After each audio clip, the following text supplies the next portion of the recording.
আসসালামু আলাইকুম। এইচএসসি 2024 সালের পরীক্ষার্থীরা পর্যায়ক্রমে আমরা কিন্তু প্রত্যেকটা সাবজেক্টের সাজেশন কিন্তু আপলোড করে দিচ্ছি। বাংলা প্রথম পত্র, দ্বিতীয় পত্র অলরেডি আপলোড হয়ে গেছে, তোমরা কাইন্ডলি দেখে নিও। আমাদের ভিডিও লিস্টটা চেক করলে তোমরা পেয়ে যাবে। এই মুহূর্তে আমাদের ইংরেজি প্রথম পত্রের সাজেশনটা, এবং এই সাজেশনটা পার্সোনালি কোনো বোর্ডের জন্য না, সকল বোর্ডের শিক্ষার্থীরা এই সাজেশন থেকে প্রশ্ন কমন পাবে। অর্থাৎ এই একটা মাত্র সাজেশন ফলো করলে এইচএসসি 24 ব্যাচের শিক্ষার্থীরা তোমরা 100% প্রশ্ন পরীক্ষায় কমন পাবে। প্রশ্ন মিস হওয়ার কোনো সম্ভাবনা নেই। কারণ কি, 2024 সালের জন্য সবচেয়ে গুরুত্বপূর্ণ যেগুলা 2024 সালে আসতে পারে সেগুলাই শুধুমাত্র আমরা দিয়েছি, এবং এই সাজেশনগুলো আমাদের অনেকটা অ্যানালাইসিস করতে হয়েছে, তারপরে দিতে হয়েছে, কারণ যাতে তোমরা পরীক্ষায় প্রশ্ন কমন পাবে। এবং এর ভিতর অনেক শিক্ষার্থী ছিলে আমার এসএসসি 22 ব্যাচ, ঠিক আছে? তোমরা জানো আমার সাজেশনগুলো তোমরা তখন ফলো করেছিলে, তোমরা জানো যে আমার সাজেশনগুলো কেমন কাজে। রিসেন্টলি আমরা পরীক্ষাগুলো শেষ করেছি, সেখানে তোমরা আমার ফিডব্যাকও চেক করতে পারো। তো এই বিষয়ে আর বেশি কথা বলবো না, সরাসরি আমরা সাজেশনে চলে যাবো। ইংরেজি প্রথম পত্রে টোটাল আমাদের 100 মার্কের পরীক্ষা হবে, যেখানে আমাদের রিডিং পার্টে থাকবে হচ্ছে 60 এবং আমাদের রাইটিং পার্টে থাকবে হচ্ছে 40 নাম্বার, ঠিক আছে? রিডিং পার্টে আমাদের যে প্রশ্নগুলো থাকবে সেটা হচ্ছে এমসিকিউ, তারপরে শর্ট অ্যান্সার কোশ্চেন অর্থাৎ শর্ট কোশ্চেন গুলা। 2 নম্বরে থাকবে ইনফরমেশন ট্রান্সফার ফ্লো চার্ট, 3 নম্বরে সামারি রাইটিং, 4 নম্বরে একটা ক্লুজ দেওয়া থাকবে, আরেকটাতে ক্লুজ দেওয়া থাকবে না, ঠিক আছে? তোমাদেরকে পূরণ করতে হবে। 6 নম্বরে দেওয়া থাকবে রিঅ্যারেঞ্জিং, 7 নম্বরে গ্রাফ চার্ট, তারপরে 8 নম্বরে স্টোরি রাইটিং, 9 নম্বরে ইনফর্মাল লেটার। অর্থাৎ আমাদের রাইটিং পার্টে 3টা প্রশ্ন থাকবে আর 6টা প্রশ্ন হচ্ছে রিডিং পার্টে। প্রথমত আমরা রিডিং পার্টের টোটাল যে 60 মার্ক, এই 60 মার্কের সাজেশন দেওয়ার চেষ্টা করব। প্রথমে তোমরা দেখতে পাচ্ছ আমরা কিছু প্যাসেজ দিয়েছি। আমি বেশি প্যাসেজ দেই নাই, শুধুমাত্র 10টা প্যাসেজ দিয়েছি, যেই প্যাসেজগুলো বিগত কয়েকটা বছরে প্রশ্ন এসেছে এবং সেই সাথে 2024 সালের জন্য গুরুত্বপূর্ণ, সেই 10টা প্যাসেজে আমরা এখানে দিয়েছি। এই 10টা প্যাসেজ পড়লে ইনশাআল্লাহ সম্ভাবনা আছে এখান থেকে তোমরা একটা করে পরীক্ষায় কমন পেয়ে যাবে। আমাদের এই প্যাসেজটা যখন তোমরা পড়বে, তোমরা এই একটা মাত্র প্যাসেজ পড়লে তোমাদের 1 এবং 2 নাম্বার প্রশ্ন, 1 এবং 2 নাম্বার প্রশ্নের জন্য তোমাদের পড়া হয়ে যাবে, ঠিক আছে? 1 এবং 2 নাম্বার প্রশ্নের জন্য তোমরা এই 10টা প্যাসেজ পড়বে, এবং ফ্লো চার্ট নিয়ে আমরা আলাদাভাবে ভিডিও তৈরি করব। তবে সাজেশনগুলো আপলোড হয়ে গেলে আমরা পর্যায়ক্রমে প্রত্যেকটা বিষয়ে আলাদা আলাদা করে ভিডিও তৈরি করব, যাতে শিক্ষার্থীদের 10টা 15টা 20টা করে পড়ে না যেতে হয়, একটা ফরম্যাট কমপ্লিট করে, যাতে অন্যগুলো কিভাবে করতে হয় সেই বিষয়ে তারা জানতে পারে। প্রথমত দেখো, আমরা প্যাসেজে দিয়েছি নেলসন ম্যান্ডেলা, 2 নম্বরে ওয়াই এডুকেশন, 3 নম্বরে আই হ্যাভ এ ড্রিম। অর্থাৎ প্যাসেজের আমরা প্রথম কয়েকটা ওয়ার্ড লিখেছি, পরবর্তীতে ওই ওয়ার্ড দিয়ে তুমি তোমার প্যাসেজগুলো মিলিয়ে নিও বই থেকে, যে কোন কোন প্যাসেজটা ইন্ডিকেট করেছে। পরবর্তীতে এই প্যাসেজ সম্পর্কিত তোমাদের যে মডেল কোশ্চেনের মডেলগুলো আছে, তুমি ওই মডেলগুলো কমপ্লিট করবে, এবং ওই মডেলের পুরো মডেলটা পড়ার দরকার নেই, পুরো মডেল পড়ার দরকার নেই, শুধুমাত্র 1 এবং 2 এই প্যাসেজ সম্পর্কিত যে মডেলগুলো আছে সেই মডেলের 1 এবং 2, ঠিক আছে? 4 নম্বরে আমেরিগো এ স্ট্রিট চাইল্ড, 5 নম্বরে ইকোটেরিজম, 6 নম্বরে ফ্যামিলি রিলেশনশিপ, 7 নম্বরে শেখ কামাল, 8 নম্বরে the storm and stitch adolescence, 9 নম্বরে অ্যাডোলেসেন্স এন্ড সাম, 10 নম্বরে স্কেলিং এ মাউন্টেন। এই 10টা প্যাসেজ তোমরা কমপ্লিট করে গেলে ইনশাআল্লাহ এখান থেকে একটা পরীক্ষা হলে তোমরা কমন পেয়ে যাবে। তারপরে পরবর্তী দেখতে পাচ্ছ 3 নম্বরে আমাদের সামারি থাকে। সামারিতে একটা মজার বিষয় আছে, সেটা হচ্ছে সামারি যদি পরীক্ষায় আনকমন আসে, অর্থাৎ তোমার পরীক্ষায় যদি কমন না আসে, সাপোজ ধরো এখানে যেগুলো দিয়েছি এর ভিতর থেকে একটা আসবে, আমি বলে দিলাম এর ভিতর থেকে একটা আসবে, কারণ কি সামারি শুধুমাত্র এইখানে যে 4টা দিয়েছি এই 4টা না, তুমি যে প্যাসেজগুলো পড়ছো এখান থেকেও যে কোনো একটা প্যাসেজ তোমার সামারিতে আসতে পারে, ঠিক আছে? এই প্যাসেজগুলো তোমার 1 এবং 2 নম্বর প্রশ্নের জন্য পড়া হয়ে যাচ্ছে। এই প্যাসেজগুলোর সাথে আমি এক্সট্রা আরো 4টা অ্যাড করে দিয়েছি, এখান থেকে সামারি একটা পেয়ে যাবে। তারপরেও কোনো শিক্ষার্থী যদি পরীক্ষার হলে দেখো সামারি কমন আসে নাই, সেক্ষেত্রে সামারি লেখার সুন্দর একটা রুলস আমাদের আছে। আমাদের ওই ভিডিওটা ইউটিউবে অলরেডি আই থিঙ্ক 12 লাখ শিক্ষার্থী ভিডিওটা দেখে ফেলেছে, ঠিক আছে? প্রতি বছর শিক্ষার্থীরা ভিডিওটা দেখে, তোমার ওই ফরম্যাটটা একটু কমপ্লিট করে যাওয়া উচিত।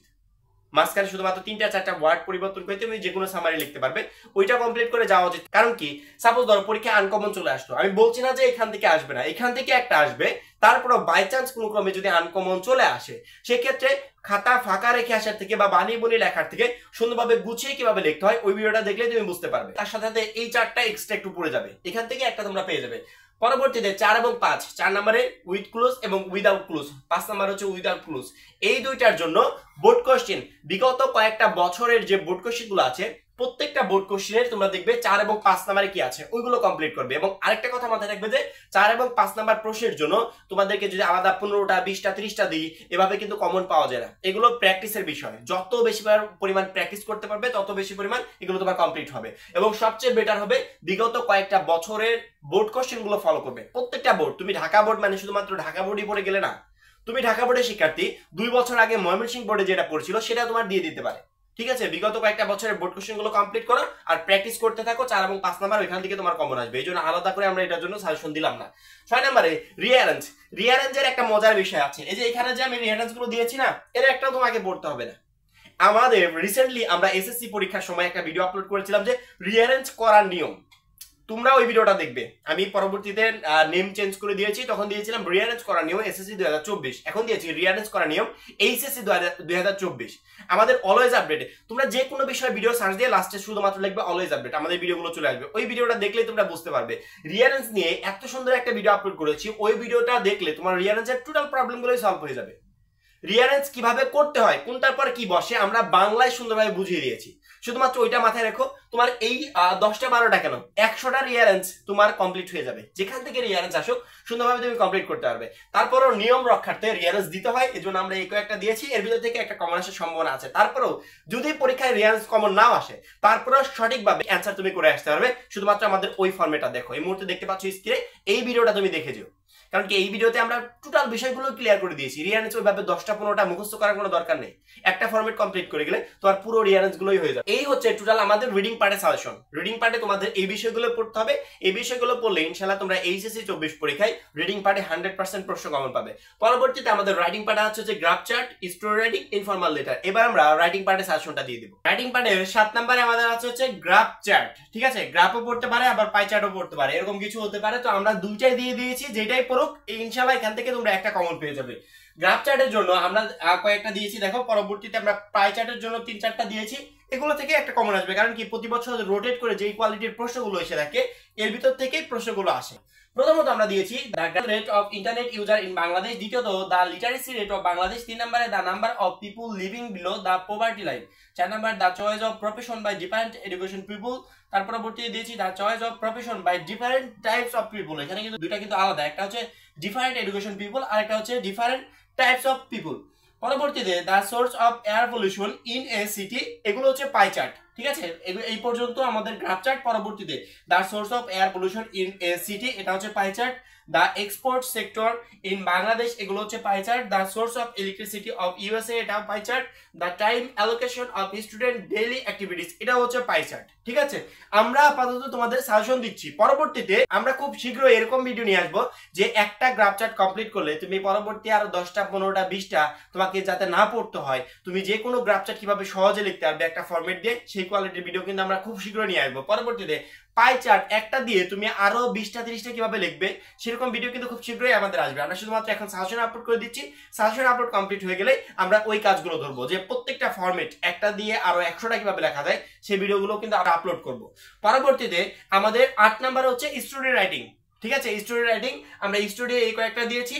প্রথমত সল লসল, তারপরে unity is stand and that race doesn't makes a man great, devotion to mother, to friend and a bear, nobody believes a liar, an honest woodcutter, money cannot brings happiness, a dreadful call at midnight। ঠিক আছে, এই কয়েকটা আমরা তোমাদের story writing দিয়েছি। এবং প্রত্যেকটা শিক্ষার্থী একটা কথা মনে রাখবে, এইচএসসি তে স্টোরি দুই টাইপের এসে থাকে, একটা হচ্ছে ট্রেডিশনাল স্টোরি আর একটা হচ্ছে ক্রিয়েটিভ স্টোরি। এই দুই টাইপের স্টোরি এসে থাকে। এবং এই মুহূর্তে আমি বোর্ডের যে স্টোরিগুলো দিয়েছি এগুলো হচ্ছে ট্রেডিশনাল স্টোরি। ক্রিয়েটিভ স্টোরি খুব কম সংখ্যক পরীক্ষায় আসে, হঠাৎ মাঝে মধ্যে চলে আসে। ঠিক আছে, তারপর ক্রিয়েটিভ স্টোরি যেগুলো পরীক্ষায় আসে এগুলো আসলে এইভাবে মুখস্থ করে বা গল্প আকারে কিন্তু এগুলো লেখা যায় না। যেমন এখানে ট্রেডিশনাল স্টোরি প্রত্যেকটা কিন্তু এক একটা স্টোরি গল্প, কিন্তু এখানে তুমি দেখো প্রত্যেকটাই গল্প। আমরা কিন্তু ছোটবেলা থেকে এগুলো পড়ে আসছি, প্রত্যেকটাই গল্প। কিন্তু ক্রিয়েটিভ স্টোরি হচ্ছে নিজের মতো করে বানিয়ে লিখতে হয়। একটা অংশ শিক্ষা বোর্ড দিয়ে দিবে, পরবর্তী অংশটা তোমাকে নিজের মতো করে সেন্টেন্স বানিয়ে লিখতে হবে। এটা হচ্ছে ক্রিয়েটিভ স্টোরি। তবে ক্রিয়েটিভ স্টোরি পরীক্ষায় পড়ার সম্ভাবনা খুবই কম থাকে, পড়ে না বললেই চলে। সবসময় ট্রেডিশনাল স্টোরি থেকে যে কোনো একটা স্টোরি পরীক্ষার প্রশ্নে চলে আসে। এবং সর্বশেষ আমাদের হচ্ছে ইনফরমাল লেটার। ইনফরমাল লেটারটা দিয়ে দিলে আমাদের ইংরেজি প্রথম পত্রের সাজেশন শেষ। এবং যা কিছু দিয়েছি এগুলো যদি কমপ্লিট করে পরীক্ষার হলে যেতে পারো, সেক্ষেত্রে আমার মনে হয় যে একটা প্রশ্ন আনকমন থাকবে। কারণ কি এখান থেকে সবগুলো প্রশ্ন আসবে। 2024 সালের জন্য সবচেয়ে গুরুত্বপূর্ণ যেগুলো সেগুলো কিন্তু আমরা দিয়েছি। এবার আমরা তোমাদের ইনফরমাল লেটারের সাজেশনটা দিয়ে দিব। ইনফরমাল লেটারে আমরা যেগুলো দিয়েছি তার প্রথমটা হচ্ছে কংগ্রাচুলেশন অন ব্রিলিয়ান্ট সাকসেস, তারপরে দ্বিতীয়ত importance of reading news paper বা লার্নিং ইংলিশ, 3 নম্বরে ব্যাড ইফেক্ট অফ স্মোকিং, তারপরে study tour, plan after HSC exam, make your younger brother or sister aware of COVID-19, preparation for engineering exam, তারপরে দিয়েছি thanks for birthday gift. অর্থাৎ এই কয়েকটা informal letter পড়লে ইনশাআল্লাহ এখান থেকে একটা ইনফরমাল লেটার তোমরা পরীক্ষার হলে কমন পেয়ে যাবে। আশা করি ইংরেজি প্রথম পত্রের পুরো সাজেশনটা পেয়ে গেছো। প্রত্যেকটা শিক্ষার্থী একটা কথাই মাথায় রাখবে যে আমরা যা কিছু দিয়েছি এর বাইরেও তোমাদের শর্ট টাইমে অল্প সময় কিভাবে কমপ্লিট করতে পারবে, শর্টকাট টেকনিক, তারপরে তোমাদের একটা দিয়ে তুমি কিভাবে 10টা 15টা 20টা 100টা তুমি লিখতে পারবে, সেই বিষয়ে খুব শীঘ্রই ভিডিও আসবে। প্রথমত আমাদের শুধুমাত্র সাজেশনগুলো আপলোড করছি। আজকে ইংরেজি প্রথম পত্র ছিল, এর পরবর্তী ইংরেজি দ্বিতীয় পত্র এবং পর্যায়ক্রমে প্রত্যেকটা সাবজেক্টের সাজেশন আপলোড হয়ে যাবে। অবশ্যই তোমরা আমাদের চ্যানেলটা সাবস্ক্রাইব করে পাশে বেল আইকনটাতে ক্লিক করে রাখবে এবং পরবর্তী সাজেশনের জন্য অপেক্ষা করবে। সবাই ভালো থাকবে, সুস্থ থাকবে, খোদা হাফেজ।